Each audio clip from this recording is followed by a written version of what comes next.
আমরা পেয়েছি সাবেক বাংলাদেশের প্রধানমন্ত্রী শেখ হাসিনা। আপনাকে স্বাগত জানাই, আপনি আমাদেরকে সময় দিয়েছেন, এসেছেন আমাদের কাছে এবং যুক্ত হয়েছেন আমাদের সঙ্গে, সেজন্য আপনাকে ধন্যবাদ এবং কৃতজ্ঞতা। আমাদের সাথে আরো থাকছেন বেগম খালেদা জিয়া, আপনাকে আমাদের অনুষ্ঠানে স্বাগত জানাই, আপনি আমাদের সময় দিয়েছেন সেজন্য আমাদের কৃতজ্ঞতা জানাবেন। আমরা আসলে অনেকগুলি প্রশ্ন আপনাদের দুজনকেই করতে হবে, সেজন্য আমরা আপা এতদিন ধরে গর্তের ভিতরে থাইকা আপা সমানে দোয়া ইউনিস পড়ছেন বলেই না এমন বিজয়ের দেখা।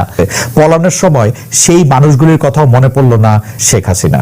আপা আপনার একটু মন্তব্য শুনতে চাই, আপনি আমাদের একটু বলবেন জুলাই অভ্যুত্থানের ফল। দেশবাসীর কাছে আমি বিচার চাই, কি অপরাধটা কি করেছি যে এইভাবে, যেখানে আমি মানুষের ভাগ্য পরিবর্তনের কাজ করে যাচ্ছি, মানুষের জীবন মান উন্নয়ন করেছি। আজকে বাংলাদেশ সেই 2008-এর বাংলাদেশ আর 2024-এর বাংলাদেশ তো এক না। বাংলাদেশের মানুষের জীবন মান তো উন্নত হয়েছে, আমাদের অর্থনীতি আজকে কত কত উপরে উঠে গিয়েছিল, এবং এটা মনে হলো যে এটা আর কিছুই না, এটা আমাদের অর্থনীতিকে সম্পূর্ণ পঙ্গু করে দিয়ে বাংলাদেশকে আবার ভিক্ষুকের জাতি করে দেওয়া, এটাই বোধহয় এদের পিছনে ষড়যন্ত্র।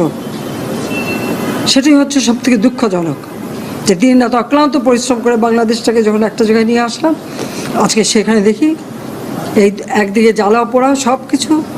ঠিক যে প্রতিষ্ঠানগুলি মানুষের সেবা দেয়, আজকে মেট্রো রেলে চড়ে মানুষ কত অল্প সময়ের মধ্যে সময় বাঁচিয়ে কর্মস্থলে পৌঁছাতে পারতো, আবার ফিরতে পারতো। সেখানে ছাত্ররা, চাকরিজীবী, সাধারণ মানুষ সবাই তো যেতে পারতো। সেই স্টেশনগুলি পুড়িয়ে এখন ট্রাফিক জ্যাম, মানুষের কষ্ট। আমি তো কষ্ট লাঘব করেছি, কিন্তু যারা এইভাবে আগুন দিয়ে পুড়িয়ে মানুষের সে কষ্টে আবার ফেলে দিল, তাদের বিচার দেশের মানুষকে করতে হবে। আমি খালি সকলের সহযোগিতা চাই, আর এইভাবে মায়ের কোল খালি হোক এটা আমি চাই না, কারণ আমি তো বাবা মা সব হারিয়েছি, আমি তো জানি হারাবার ব্যথা কত কষ্ট, কিন্তু সেই কষ্ট বুকে নিয়ে তো ফিরে আসতে এদেশের মানুষের জন্য। এখানে আমার তো কোনো চাওয়া পাওয়া নাই, আমি তো আমাদের ছেলে মেয়ের জন্য কিছু করিনি, শুধু তাদের লেখাপড়া, নিজেরাই চাকরি করছে, নিজেরাই পড়েছে, আমি কতটুকু করতে পেরেছি, কিন্তু আমি দেশের মানুষের জন্য করেছি। আজকে অন্তত মানুষের ভাত কাপড়ের ব্যবস্থা, চিকিৎসার ব্যবস্থা, তাদের কাজের সংস্থা সবই তো করে দিচ্ছিলাম। যখন আমরা এক উন্নয়নশীল দেশে মর্যাদা পেলাম, তখনই এই তাণ্ডব করে ঠিক যে জায়গাগুলি মানুষের সেবা করবে সেই জায়গাগুলিতেই আঘাত। শিক্ষা প্রতিষ্ঠানে হল ভেঙে দেওয়া, সবচেয়ে দুর্ভাগ্য যে ভিসির বাড়িতে আগুন দেওয়া। এর আগেও একবার ঢাকা ইউনিভার্সিটিতে ভিসির বাড়িতে আগুন দিয়েছিল, আপনাদের মনে আছে। রংপুরে সেখানে আগুন দিয়েছে, ময়মনসিংহ কৃষি বিশ্ববিদ্যালয় থেকে শুরু করে বিভিন্ন জায়গায় এই তাণ্ডব চালিয়েছে। রাজশাহীতে এই তাণ্ডব চালিয়েছে। বিশ্ববিদ্যালয়গুলিতে সেশন জট ছিল, আমি সরকার আসার পর থেকে কোনো সেশন জট নাই। লেখাপড়ার মান উন্নত করা, যাতে এখান থেকে পড়ে আবার বিদেশেও পড়তে হবে, সেই ব্যবস্থাও করে দিয়েছি। কিন্তু তারপরেও কোটা সংস্কার আন্দোলন, কোটা তো আমি বাতিলই করে দিয়েছি। আমি আহ্বান করেছিলাম যে একটু ধৈর্য ধরো, হাইকোর্টে শুনানি হবে,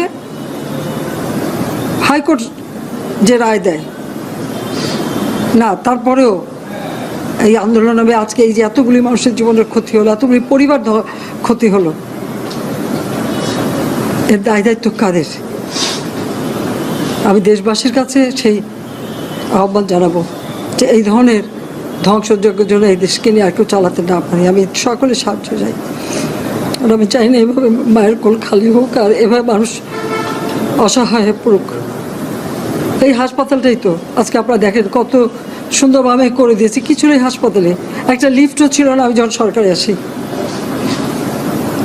আর সেই এই হাসপাতালও আমার আব্বা স্বাধীনতার পর জাতির পিতা বঙ্গবন্ধু শেখ মুজিবই করে দিয়েছিলেন। আমি সেটা উন্নতি করেছি বলেই তো আজকে চিকিৎসা দিতে পারছি, নইলে এত রোগীর চিকিৎসা দেওয়া কোনোদিন সম্ভব হতো না। তো আমার কি এটাই অপরাধ যে আমি মানুষের জীবন মান উন্নত করার জন্য কাজ করেছি, আর সেই জায়গাগুলিকে হামলা করতে হবে? কোভিড-19-এর সময় যেখানে আমরা সব থেকে ভালোভাবে মানুষের চিকিৎসা দিতে পেরেছি, সেই কোভিড হাসপাতাল সেখানেও আগুন দিয়েছে। এটা কী ধরনের খেলা? যাক, আমি আর কিছু বলতে পারি না। আমি যে এগুলি এক একদিন দেখি আর শেখ হাসিনা, আপনাকে অনেক ধন্যবাদ, অনেক ধন্যবাদ।